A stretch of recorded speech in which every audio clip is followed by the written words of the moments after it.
Secretary Kerry, thank you so much for joining us on the program. I want to start out by asking you about Odinga's comments that the results of the election are fake and factitious, about these allegations that certain voting machines were defunct. How do you respond to that? What have you observed? Well, we observed a election process, more than 400 observers from 9 different international missions all agreed that the basic process of carrying out the election was quite positive. There were little aberrations here and there. But at this point in time, I want to be mindful the election is still going on. They're still counting. The process is still underway. But we believe that the Elections Commission in Kenya has put together a process that will allow each and every vote's integrity to be proven and to be protected. We think that the open process we witnessed, where every party agent was present, where they all agreed on what a disqualified ballot was, what a qualified ballot was. They were present when the ballots were open, present when they were closed. They even were asked, do you agree with the final tally? And after there was all agreement, the tally was sent in on what is called this 34A document.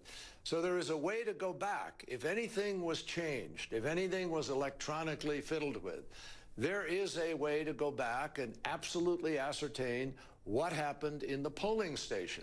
So by paper ballots, there is a protection of each and every Kenyan's vote.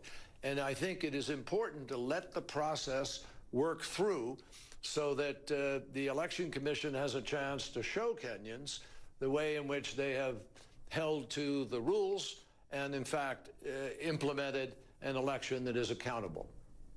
So given what you observed and what you've just said, what do you make then of Mr. Odinga's comments? Well, I'm not going to characterize any candidate's comments at this point in time.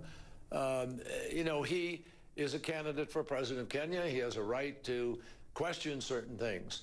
But I also think he obviously has a responsibility to Kenya, to the democratic process, to the rule of law, to make certain that he is providing the evidence and going through the legitimate judicial process that is there for examining any kind of concerns that anybody has. Every observer group is asking for all of the leaders to be responsible, to allow the process to work out, and to put to test the system that has been put in place where transparently and accountably to everybody, in the full light of day, people will be able to see what happened on a particular ballot in a particular balloting location and examine whether or not the process was properly followed. We are hearing of some protests yesterday. 2 people have been killed so far. Are you concerned about this violence? Well, all violence is unacceptable. And of course, anybody is concerned. Anybody in their right mind is concerned about the potential of violence getting in the way of the legitimacy of this process. This is not an electronic vote, ultimately. It's a paper ballot vote. And so it is determinable as to what happened. And I think it is important for all of the candidates to allow the process to be transparently put to the test.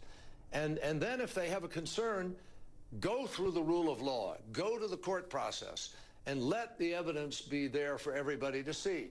I think there is great legitimacy in the basic process. The question now that has to be tested is, did everybody follow it? And has it, in fact, has somebody attempted to alter it at any stage? But the important thing for people to know, for every Kenyan to know, this is their election. It's their individual votes that they waited in line for hours to cast. And we believe, the Carter Center believes, and the other observers believe, that we can determine whether or not those votes were properly cast, properly counted, properly transmitted, and whether or not the integrity of this election has been protected. And that is what is critical to every Kenyan and everybody who cares about democracy. And just finally, Secretary Kerry, I would be remiss if I didn't take this opportunity to just ask you quickly about your thoughts on the escalating tensions in the Korean Peninsula. Are you concerned about what you see taking place there? And what was your response at all to President Trump's promises of fire and fury to the North Koreans if these threats continue? Well, I think that terminology is concerning because it kind of pushes people into corners, into boxes, and while it may be a legitimate point of view or an impression someone has, it is important for diplomacy to work this. It is important for us to leave the opportunities for diplomacy to work and not to heighten tensions, but rather to try to work our way through them. So it's my hope that level heads will prevail here. Clearly, the Chinese play a very critical role in this. And we have to work very, very hard on a number of different fronts, not just the Chinese, in order to reduce the tension. I think we have a number of options available to us. I'm not going to go into them, that do not require leaping to the full measure of some of the rhetorical confrontation we're seeing today. And I hope that people will work the diplomatic route and do what's wise. I think wisdom is called for here in an effort to try to work through this. It's not easy. We worked this very hard. We had two different initiatives at the United Nations that raised the sanctions level, and this administration has appropriately pushed even further in that, and I support that. But I think you have to give a number of things time to work. And that's the advice that I would give at this point in time.